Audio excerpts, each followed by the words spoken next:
Hello, everybody. This is Angel Rebo, the CEO Confident, and we are here today with Neville Joffe. Hi, Neville. How are you? Hello, Angel. Wonderful. Thank you. Good to see you. Good to see you. So for everybody that maybe doesn't remember, Neville Joffe has been for the last almost 30 years, teaching financial literacy and financial principles so that the companies become aware of the financial implications of their business decisions.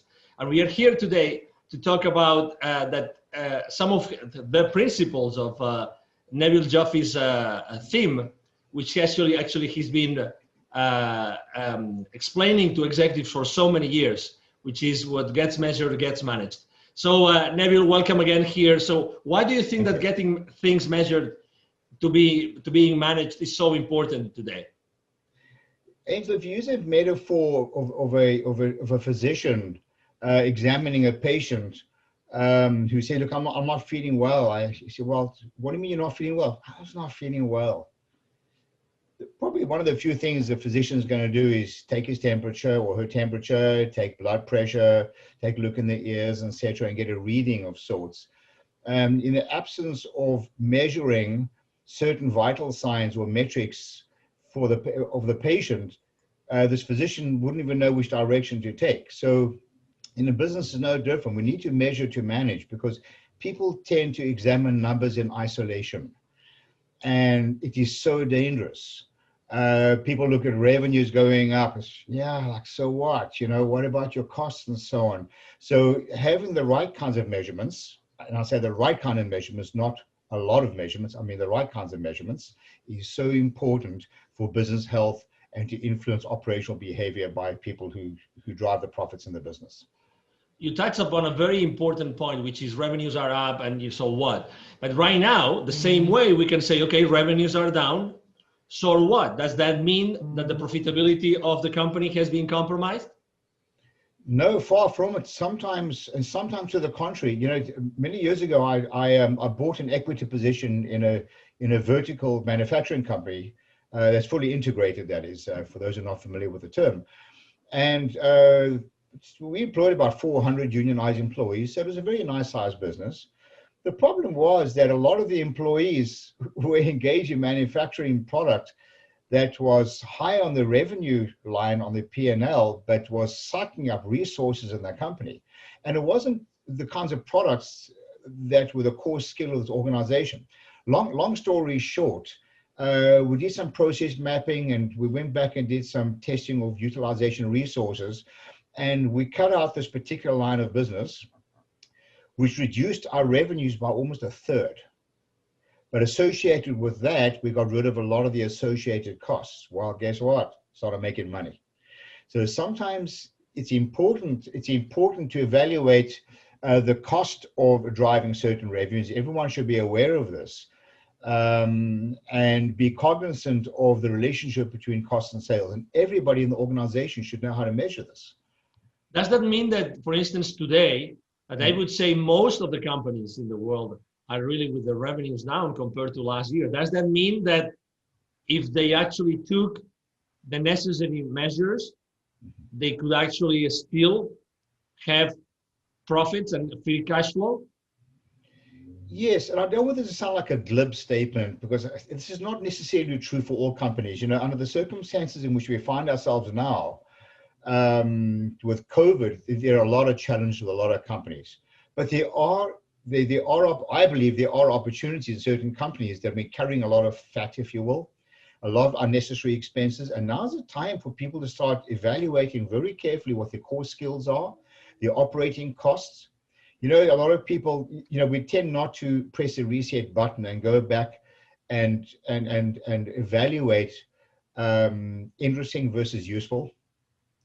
A lot of stuff we do is very interesting and not necessarily useful. A lot of the numbers we generate are interesting, not necessarily useful. That's why we get into the topic of what gets measured gets managed. And sometimes we have to go back and take some very hard decisions and cut a lot of the fat. So this is a really good time to start really measuring very carefully the financial implications of certain operational behaviors and the financial implications of certain types of costs that, and I call this a deprivation test. Just cut out a certain process and see what happens. Quite often you'll find absolutely nothing.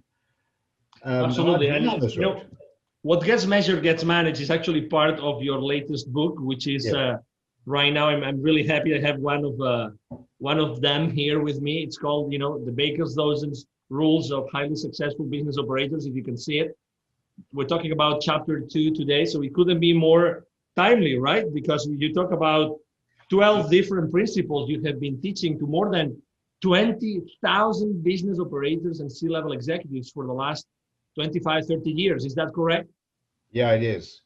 And in a lot of the organizations I work with a lot of multinational companies and growing entrepreneur organizations alike. And I see the same problem over and over and over again. I've experienced this in my own organizations, in my own companies. So, each of the chapters is broken down to 3 parts. It's the title, which really speaks for itself.